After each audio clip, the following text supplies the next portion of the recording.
نوتدونی اولین فروشگاه نوت موسیقی در ایران.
سلام دوست من، شما پیشنمایش این آموزش رو مشاهده کردید.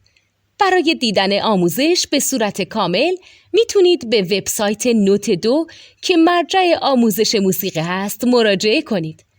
همچنین برای تهیه نوت موسیقی مرتبط با این آموزش هم میتونید به وبسایت نوتدونی که بزرگترین آرشیو نوت موسیقی در ایران هست مراجعه کنید.